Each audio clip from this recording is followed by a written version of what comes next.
देखिए, मैं महंत ब्रिजमोहन दास दशरथ गद्दी अयोध्या, और कहा गया हमारे सनातन धर्म में कि अयोध्या ने सदियों से पूरे विश्व में एक आईना दिखाया है, एक जीवन जीने की प्रवृत्ति सिखाई है। और अयोध्या की भूमि स्पर्श मात्र से व्यक्ति का जीवन धन्य हो जाता है, और माँ सरयू में स्नान करने से व्यक्ति के सारे पाप कट जाते हैं। तो ये B4 डिजिटल रिकॉर्डिंग स्टूडियो का आज उद्घाटन हुआ है, और इसके कर्ता धर्ता जो मालिक हैं रोशन सिंह जी हैं, गौतम सिंह जी हैं, विनोद सिंह जी हैं, जिनके द्वारा इस स्टूडियो का निर्माण किया गया है। और सबको उम्मीद है कि इस स्टूडियो के माध्यम से बहुत अच्छे अच्छे गीत, संगीत, समाज के गीत और समाज की और व्यवस्थाएं, देश के गीत, जो भी सिस्टम है, सुंदर सुंदर गीतों का प्रचार प्रसार होगा। और जितने गायक हैं, अच्छे अच्छे गायक आकर यहाँ पे गाएं, और उनकी आवाज़ को सुंदर से सुंदर बनाया जाएगा। और कुल मिलाकर इनका उद्देश्य यही है कि संगीत दुनिया में एक अपना अलग स्थान रखता है। मेरा मानना है, अगर जीवन में व्यक्ति को बहुत ज़्यादा टेंशन है, अगर उस टेंशन से उसको निकलना है तो उसको संगीत का सहारा लेना चाहिए। और जो व्यक्ति अगर संगीत का सहारा लेता है तो मुझे लगता है उसको बहुत ज़्यादा आराम मिलता है। और उसके बाद संगीत तो है ही, क्योंकि भगवान शिव के जीवन में भी संगीत का अहम योगदान रहा है। और संगीत आज से ही नहीं, अनादि काल से चली आ रही है ये परंपरा। वो परंपरा आज भी है। आज भी लोगों के यहाँ शादी, विवाह, उत्सव, अच्छे कार्यों में गीत संगीत ही बजते हैं, और जिससे पूरा माहौल खुशहाल होता है। तो इतना सुंदर स्टूडियो का निर्माण हुआ है, तो मैं तो अयोध्या का संत हूँ, मैं तो दिल से आशीर्वाद देता हूँ कि दिन दूना रात चौगुना ये स्टूडियो आगे बढ़े, यही मेरी शुभकामना। जी के साथ आज पहली बार मैं बॉम्बे आया, और आते ही बहुत बढ़िया स्टूडियो का B4 डिजिटल स्टूडियो का उद्घाटन हुआ। बहुत ही अच्छा लगा, बहुत बढ़िया लगा। आप बताइए क्या कहेंगे? कुछ नहीं, अब जितने भी दर्शक हैं, सबसे बड़ी मेरे लिए खुशी की बात यह है कि महाराज जी के हाथों से इस स्टूडियो का, मेरे स्टूडियो का उद्घाटन हुआ, ये मेरे लिए बहुत बड़ी बात है। तो बहुत बहुत धन्यवाद जो इन्होंने अपने बिजी समय में से मेरे लिए निकालने का अपना समय प्रयास किया। महाराज जी, वाराणसी में जो चल रहा है मस्जिद को लेकर मुद्दा, आप ट्रस्टी हैं अयोध्या, तो क्या कहते हैं कितना बड़ा विवाद है? देखिए मुद्दा जो बनारस का है, इस मुद्दे को मुझे लग रहा है कि सारे टीवी चैनलों के माध्यम से दिखाया जा रहा है, और जो इतिहास पुराण कह रहा है। तो अगर कोर्ट ने आदेश किया कि वहाँ पे जाकर उसका जांच पड़ताल किया जाए, क्या वहाँ गौरी जी का मंदिर है कि नहीं है, अगर है तो उसको चिन्हित किया जाए। तो अगर भाई सबसे बड़ा न्यायालय होता है, और जब न्यायालय आदेश किया, जब न्यायालय के लोग जा रहे हैं, उनके साथ बदतमीजी करना, अभद्रता का व्यवहार करना, तो मुझे लगता है इस तरह करने से देश नहीं चल सकता है और समाज नहीं चल सकता है। तो ये वो लोग हैं जो समाज में तोड़ने का कार्य करते हैं, जोड़ने का कार्य नहीं करते हैं। तो मेरा ये मानना है कि कानून के नियमों का पालन करना चाहिए, संविधान के नियमों का पालन करना चाहिए। कोर्ट अगर आदेश दे रहा है तो उसकी जांच होनी चाहिए। अगर आप सही है तो आपके पक्ष में आदेश होगा, गलत है तो नहीं होगा। जांच करने दीजिएगा, जांच में आपको क्या दिक्कत है? कहीं ना कहीं इनकी मानसिकता में गिरावट है, कहीं ना कहीं ये लोग जानते हैं कि यहाँ जबरन मस्जिद का निर्माण किया गया है। क्योंकि आप कहीं भी नंदी को देखेंगे तो भगवान शिव के सामने बैठे रहते हैं, मगर वो जो स्थल है आप देखेंगे कि नंदी उधर मुँह किए पीछे ये बना हुआ है। तो कुल मिलाकर वहाँ भगवान का त्रिशूल भगवान ने वहाँ फेंका था, गौरी जी का मंदिर का वहाँ स्थापना है। तो ये सत्य है, इसकी जांच होनी चाहिए। तो मेरा ये मानना है, चाहे हिंदू हो चाहे मुस्लिम हो, कानून के कार्यों में व्यवधान उत्पन्न ना करे, और जो भी व्यवधान उत्पन्न करे उनको जेल में डाल देना चाहिए और सच्चाई का पता लगाना चाहिए। अब मुझे लग रहा है कानून ये कार्य करेगा, चाहे वो कोई भी व्यक्ति हो, चाहे कोई भी समाज हो। अगर कानून से लड़ने की कोशिश करता है तो इसका मतलब वो पागल हो चुके हैं, और वो कतई कानून से लड़ नहीं सकते हैं, क्योंकि कानून सर्वोपरि होता है। और सबकी मांग है कि वहाँ बढ़िया से जांच होनी चाहिए, और जांच होकर जो सच बात है उस पर निर्णय होना चाहिए। ये भी कहना चाहूँ, कानून तो फैसला लेगा, न्यायालय फैसला लेगा, लेकिन धर्मगुरु जो होते हैं या धर्म संस्था से जुड़े लोग होते हैं, उनका भी काम होता है कि वो अपनी तरफ से पहल करें। तो क्या चाहते हैं कि क्या पहल? मैं पहल यही करना चाहता हूँ, हिंदू मुस्लिम सबसे ही पहल करना चाहता हूँ, कानून के नियमों का आप लोग पालन करिए। कानून ने आदेश किया है, उसकी स्पष्ट जांच होनी चाहिए। अगर आपका होगा तो आपको मिलेगा, आपका नहीं होगा तो आपको नहीं मिलेगा। इन तरह के विवादों से कितना ज़्यादा एक अशांति का माहौल फैलता है। देखिए, मैंने बताया ना, कुछ असामाजिक तत्व है जो समाज के अंदर हिंदू मुस्लिम एकता को तोड़ने का कार्य करते हैं। ये वही लोग हैं जो समाज को तोड़ने का प्रयास करते हैं। वो चाह रहे हैं कानून के नियम को हम तोड़ेंगे, यहाँ पे हम जांच नहीं होने देंगे, हम समूह लेके खड़े होंगे। जब वो समूह लेके खड़े होंगे तो हिंदू समुदाय समूह लेके खड़ा होगा, फिर दोनों पक्षों में मारपीट और पूरा माहौल गंदा हो जाएगा। तो ये सिर्फ तोड़ने वाले व्यक्ति हैं जो धर्म के नाम पर अपनी रोटियां सेक कर अपना जीवन चलाते हैं, ऐसे लोग हैं। लेकिन उनको ये पता नहीं है कि इस समय जो सरकार चल रही है वो हमारे योगी आदित्यनाथ जी महाराज की सरकार चल रही है, और जो इस तरह का कृत्य करता है उसको बुलडोजर चलने में जरा भी देर नहीं लगता। महाराज जी जो कह रहे हैं उस बात को सहमत है सभी संत साधु संत, ठीक है।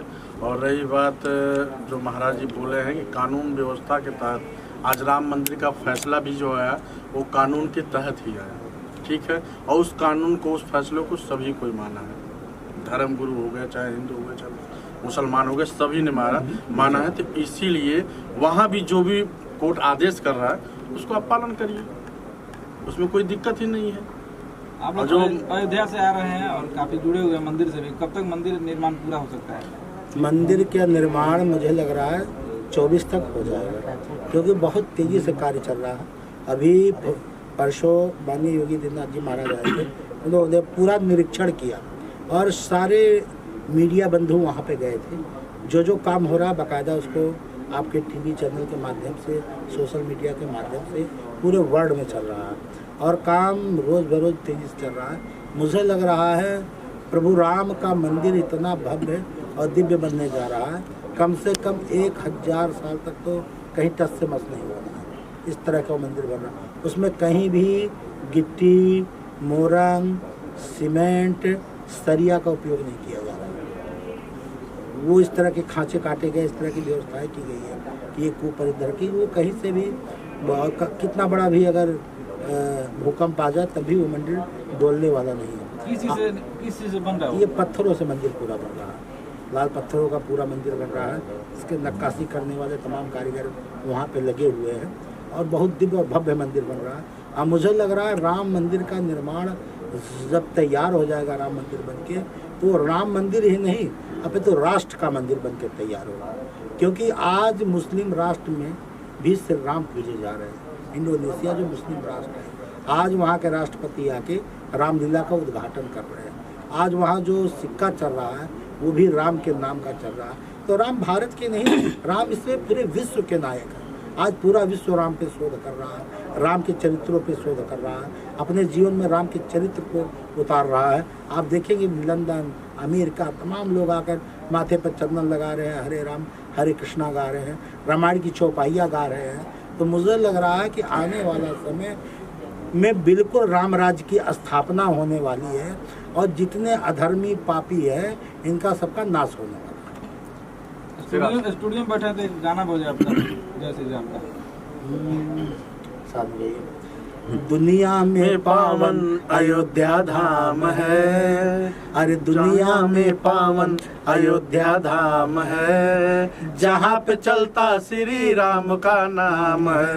हो दुनिया में पावन अयोध्या धाम है और जहाँ पे चलता श्री राम का नाम है। सरयू की धारा उत्तर में बहती है, ओ सरयू की धारा उत्तर में बहती है, आते जाते भक्तों से ये कहती है कि डुबकी लगाने से मिलता आराम है और जहाँ पे चलता श्री राम का नाम है। ओ दुनिया में पावन अयोध्या धाम है।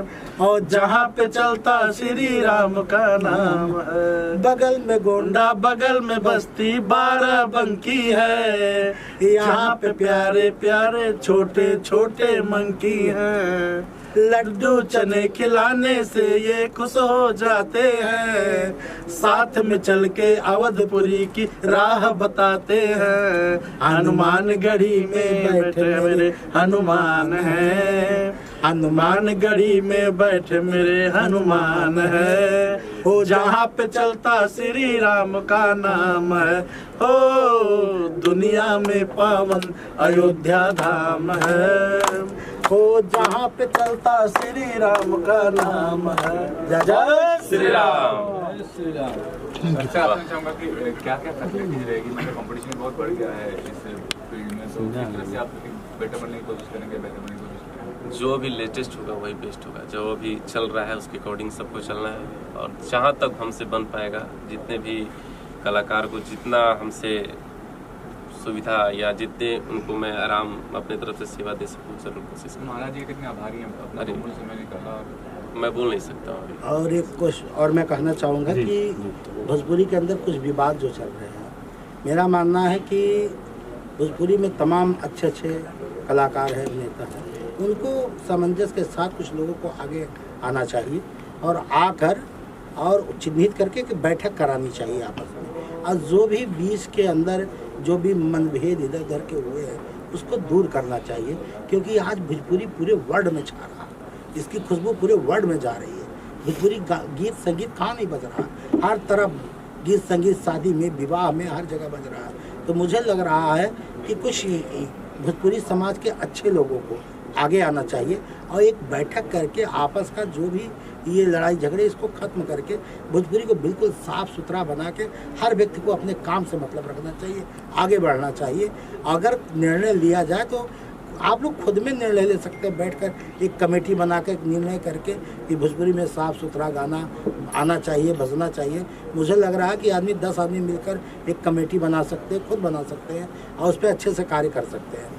तो इसका विशेष ध्यान रखना चाहिए, क्योंकि आज भोजपुरी का डंका पूरे वर्ल्ड में बज रहा है और इतने अच्छे अच्छे एक्टर हैं अपने भोजपुरी में, इतने अच्छे अच्छे गायक हैं जिन्होंने जीरो से आज ये लोग हीरो हैं। आज इनका नाम देश विदेशों में पूरा गुंजमान हो रहा है। तो छोटे छोटे मुद्दों को लेकर आपस में ना लड़ें। मेरा मानना यही है कि भोजपुरी समाज के अच्छे लोगों को चिन्हित किया जाए, कि लोग बैठकर इसको आपस में बात करके इसको बड़े आराम से सॉल्व किया, क्योंकि बहुत बड़े मुद्दे नहीं हैं, एकदम हल्के हल्के मुद्दों पे लेकर लड़ाइयाँ होती हैं। तो इसको खत्म करके भोजपुरी को एकदम मजबूत किया जाए कि इसकी खुशबू और दुनिया में फैले, हर तरफ भोजपुरी की जय जयकार हो। ठीक है, थैंक यू। कहीं ना कहीं संगीत से बहुत प्रेम करते हैं और जो संगीत से प्रेम करते हैं वो संगीत के लिए अच्छी बातें ही करेंगे। और हम भी चाहेंगे कि जो भी हमारा समाज है उसमें अच्छे अच्छे गीत संगीत अच्छी चीज़ें बननी चाहिए और सबको एक साथ मिल कर के काम करना चाहिए। और ऐसे लोगों का गठजोड़ होना कितना जरूरी है जो एक समान सोचते हो, बेहतर सोचते हो, अच्छा सोचते हो। और देखिए धीरे धीरे सुधार हो रहा है और भी सुधार होगा। और जब एक साथ सब जुटेंगे तो जरूर कुछ ना कुछ, एक में तो अकेला ताकत होता नहीं है। लेकिन ये चुनौती भी है ना कि हर चीज़ का जो होता है विषय वो धन होता है, धन को उपार्जित करना होता है, वो कितना मुश्किल हो जाता है। देखिए धन अलग चीज़ हो गया, उसको हर एक चीज़ों से नहीं जोड़ा जा सकता। तो बस यही है कि हम सब मिल करके काम करें, जैसे गुरुजी ने कहा। और क्या क्या धमाका ला रहे हैं मुन्ना जी? कुछ ना कुछ तो धमाका लाते हैं। धमाका यही सब है, जब बहुत सारी फिल्में हैं, सब चल रही है, आप लोगों के सामने मिलता रहता है। थैंक